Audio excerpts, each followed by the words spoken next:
Creativity is an addiction. I wish you could see this book. Page after page after page of handwritten thoughts. Creativity is an addiction. You got to feed it. You've got to learn to listen to it. You've got to understand it. You've got to build with it. You've got to take away from it. You got to trim the limbs.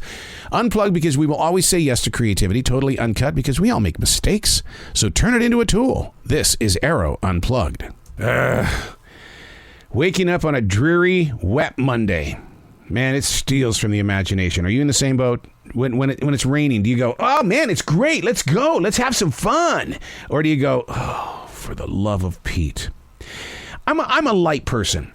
I find energy in very, very well lit up areas. Sadly, my writing space sits next to a series of windows that measure, let's say, 7 feet high, 12 feet wide.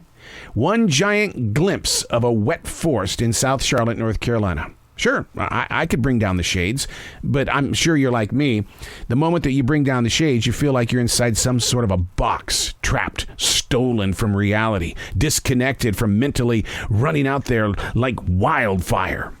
Well, as a creative person, I've had to learn how to dance with gray skies and shadowless trees. The heart wants to delve into a day of complete relaxation, to sip on hot coffee while binge watching whatever appears on the TV in the moment. But that's not me. I can't do that. That's just not me. It's a Monday. You got to get to work. The guilt-tripping soul and the way that it tears up each and every one of us. So I've got to push beyond the storm and find light in what is mixed, produced, and delivered, to see what readers or listeners never will. I wish I could turn this microphone now around to show you the forest. The negative is that it is gray. And the negative is that I can see the raindrops falling from the sky. I can see everything. But the positive of this picture is how deep green everything is. The pine needles, the long grasses, everything here is a deep green. I'm not going to complain anymore, because there is beauty with rain. Hey, it's Arroe. This is The Daily Mess, a chronological walk through an everyday world. I am a daily writer. It is junk like this where you can find inspiration if you just take the time to stop and observe. This is The Daily Mess.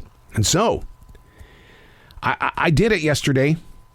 I don't know how long I have been doing it. A long time.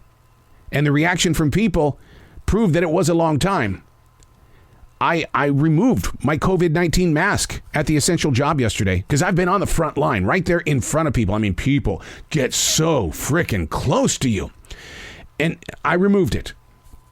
For someone who has worn a mask through Omicron all the way up to this BA2 variant, I had to feel for a moment what it would be like to feel normal again. 3 times I heard someone say, there's something different about you today. What is it? I mean, seriously, that's what they asked. And I told them, I said, I'm not wearing my mask today. Oh, Jesus, oh my God, that's exactly what it is. See, for the first time for many people, that was the first time they ever saw my real smile. Instead of reading my eyes, they got to read my lips. And that was quite the experience because, like I said, I have no idea when I put the mask back on. I think it was right before Omicron actually started taking over, and there were rumors that it was going to be big, and it was big. And so I've kept it on because I just really wanted to protect myself. It's not that I fear. It's just I don't want to get sick. Well, you've had the shots, right? Yeah, and I'll have my 4th one. But here's the thing. I don't want to get sick. Period. I don't care if it hits me just a little bit. I don't want to be there. I could breathe normal air. That's what it was like. Normal air without a piece of cloth in front of me.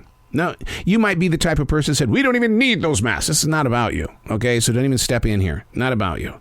This is about those that are still wearing a mask, and I'll probably put mine back on again. Not because of fear, because I want to be protected. Because I'm right there on the front line. And I don't know how to tell somebody, please, I need 6 feet. There's a gentleman. I don't know what his name is, but I'll tell you what, we made a connection earlier this week. Very religious man, old man, very religious, very. Comes in and I asked him, I said, how you doing today, dude? He says, Jesus is alive in my soul. This is the first time I met him. And I said, Jesus is alive in your soul. Man, you bring up Jesus, I'm going to talk Jesus with you. Because if you're going to openly speak like that, I'm going to openly bring some verses into this subject as well. So anyway, we made a connection is what we did. And then so he comes in yesterday on Easter Sunday. Oh, no. It was not a handshake this time. This time he grabbed me and hugged me. And I'm going, I don't have my freaking mask on. Oh, my God. So, it scared the bejeebies out of me. And maybe that's one of those moments where, and I'm going to get a little religious on you here. Maybe that was one of those moments where God said, trust me, have faith in this moment of embrace. Because there's going to be a lot of people around you, son, that see the embrace and go, damn, I want one of those hugs. I'm Arroe, and that's the Daily Mess.